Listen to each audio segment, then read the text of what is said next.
Hi there guys and girls, welcome to the spoiler section for the Mortal Kombat 2021 movie review. So now I'm going to spoil shit, right? You're warned. Spoilers. Okay, so I saw the movie and I really enjoyed it, right? Now things I want to talk about in the movie. First thing, let's start with the tattoo, the marking. It's not a birthmark hole thing. So it turns out all the characters in the Mortal Kombat movie, in the Earthrealm characters, I should say, I guess, all have the mark. It turns out only Cole, is it Cole Ten or Cole Young? I keep mixing them up. Cole is the only character who was born with this birthmark, and they'll explain that later. All the other characters had to get the birthmark, and the way you got the mark. The way you get the mark is by eliminating someone else that has it, and then you get it off them. So this made for some interesting things in the film. So one of the funniest parts of this movie is that Kano is an absolute asshole, and Sonya is all high and mighty. She's captured him, but she needs Kano to show her where Raiden's Sky Temple is. She doesn't know where it is, and he does, and he's a piece of shit. And so she offers to pay him $3 billion, which he's never going to pay him, to take him to the Sky Temple.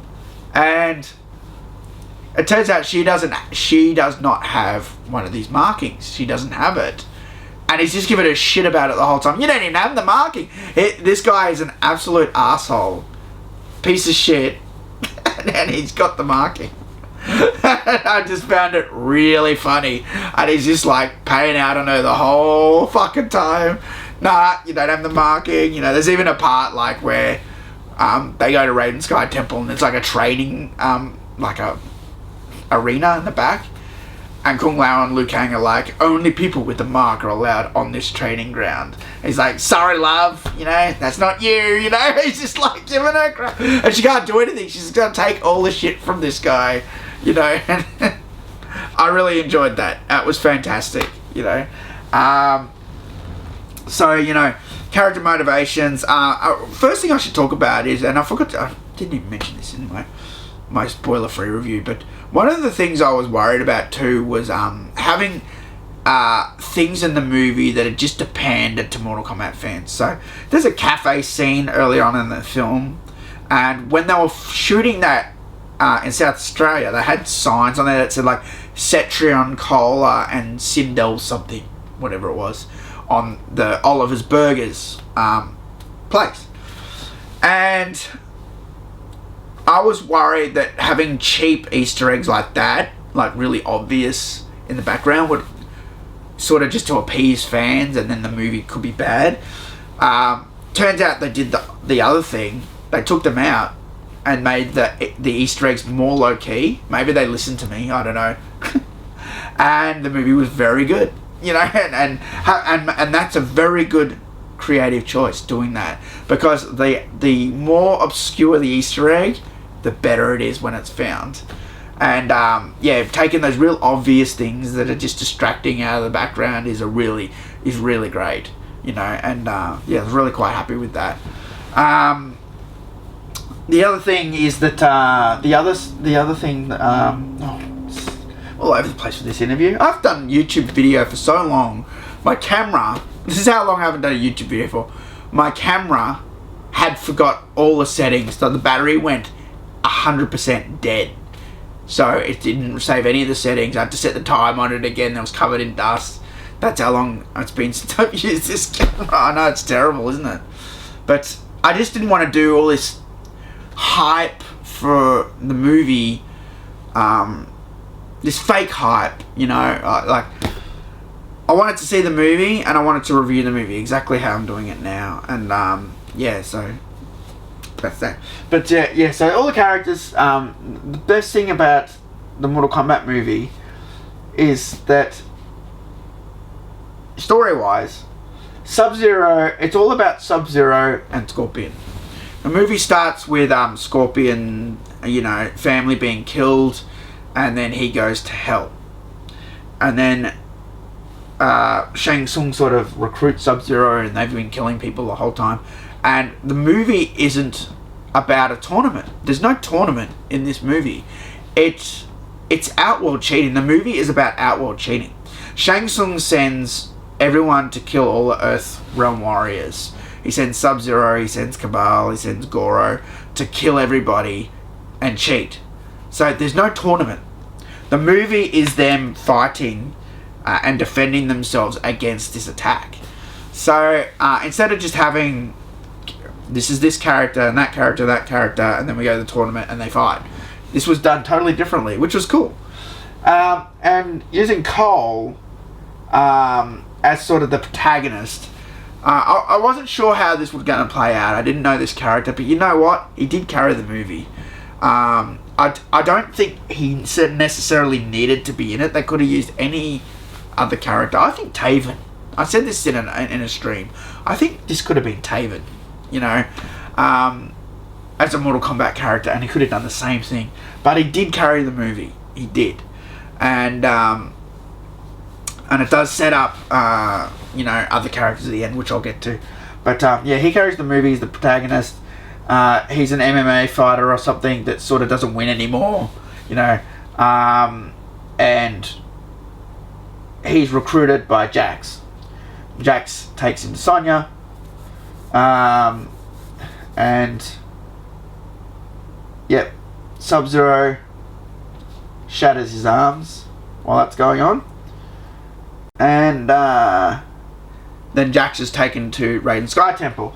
Then Sonya, Cole, and Kano go to Raiden Sky Temple, meet up with Kung Lao and Liu Kang at Raiden Sky Temple, and that's where they like train and stuff.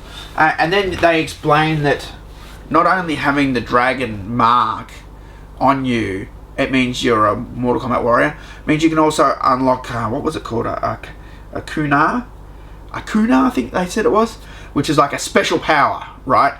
So, for example, you've all probably seen it in the trailer. When Sonya gets her Kuna, it's the ring toss, and when Kano gets his Kuna, it's his laser eye. When Jax gets it, it's the arms. And that's the great thing about this, is that I wasn't sure how I felt about them just earning this power and the arms just build up like magically, but it works. I can't knock it. It works in the film.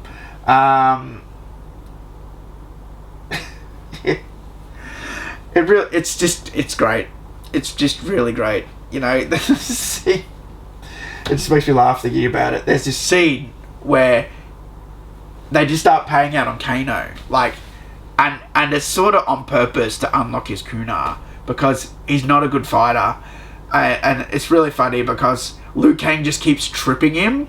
I like this, and this made me laugh because this is a thing from the game, right? We've all like done this at some stage, as being someone who plays the game. Everyone has beaten someone just by going trip, trip, trip, trip. Ha! I can't believe you fell for that. And they put it in the movie, and Liu Kang like trips Kano, and he goes down, and then he trips him again. And he goes, "Is that the only move you got?" And then he does it to him again. He does it to him like 3 fucking times, and then they're just like, "You are a really shit fighter," like that. And then they all they're eating, and then they all just start paying out on Kano, and because Kano's like insulting Kung Lao, he calls him Kung Pao, you know, and just pass me an egg roll, you know, and then like they just start giving him so much shit. He gets so mad, he gets up, he's got his hand on his knife, he's ready to fight, and it unlocks his Kuna, which is his laser eye, you know, and it's and then when he gets it, my favourite line in the movie, "Ha ha, laser eye, that's better than fireballs, ha, you fucking pussy," you know, because he's, the whole movie, like, when you first meet Kano, he's talking about how, like, what could it be? It could be anything, you just don't, like, you know, what's my special power gonna be, you know? And then like later on he's like, it could be anything, you don't know what it's gonna be, you know, you could get something good, or and then he gets the laser, he's like, yeah, fucking laser eye, you know, that's fucking awesome. So yeah, I love that the characters earn their abilities, and yeah, I mean, I could spoil more, and I don't know if I should. I really don't know if I should. But I will say this is the spoiler section. The greatest surprise in the movie, and I'm actually surprised that I didn't even think it was coming, but Shang Tsung, and this is a big spoiler, so this is a big spoiler. If you don't want a big spoiler, Shang Tsung kills Kung Lao. He like fucking full on sucks his soul out. Like, roar! You know, I didn't see that coming. Like, I thought, I'm like, fuck, I should have seen that coming, because that's in Mortal Kombat 9 when Kung Lao gets up and he's gonna fight, and then Shao Kahn just kills him. Like, I mean that was Shao Kahn, but still, yeah, Shang Tsung like full on just kills him, just kills Kung Lao. Like, Liu Kang's losing his shit, you know. That was a really good surprise, and I did not see that coming. You know, the soundtrack in this movie is pretty good. There's a lot of, you know, starts off real low key at the start, and by the end of the movie they're sort of beating you over the head with it. You know, just keeping that Mortal Kombat theme in there, but the music and the soundtrack is very good for the movie. Like I said, the martial arts is great, the directing's great, the writing's great, great comedy timing. Yeah, and so basically, yeah, it's just a great movie. It's actually a real good movie. I mean, I'm glad it's a good movie. Don't get me wrong. I don't know. I just had this feeling it was going to be like okay, like I don't know, but it was actually really enjoyable. It was really good. So, you know, you guys are gonna like it. I don't think you're gonna hate it. I don't think I've seen anyone really say anything bad about it. It's nice and short too. The movie's very tight. It's a very short run time. It's very tight, and by tight I mean there's no sort of boring parts other than that. Well, you know, it's very tight. It just keeps the story moving without going off the tracks like I do when I do these reviews. I don't do a script. I just talk off the top of my head, and whatever pops in there, that's what I say. You know, and yeah, so just a very tight movie. It's well edited, everything, and yeah. It's just a really good movie. Just really, really good fun, you know. Good violence. All the fatalities in this are great. They're all from the games. The pit's in there. I was disappointed that I didn't see someone go down the pit, though. I will say that. Because Jax fights Rico on the pit, and he kills him with his head clap fatality, which I gotta admit looked fucking awesome. Kung Lao fights Nitara. Nitara's not in it for much, but she's pretty good. She's flying around, being a vampire and that. And then he gets her so good. He does the Mortal Kombat 9 fatality. He throws the hat on the ground and like fucking pushes her into it.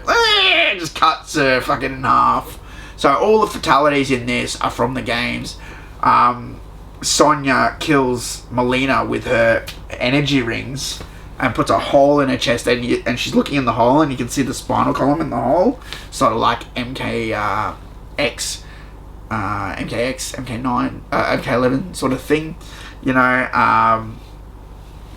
Yeah, Shang Tsung sucks out the soul, and yeah, so Kano rips the heart out of Reptile. That is Reptile. He's just in it for that scene.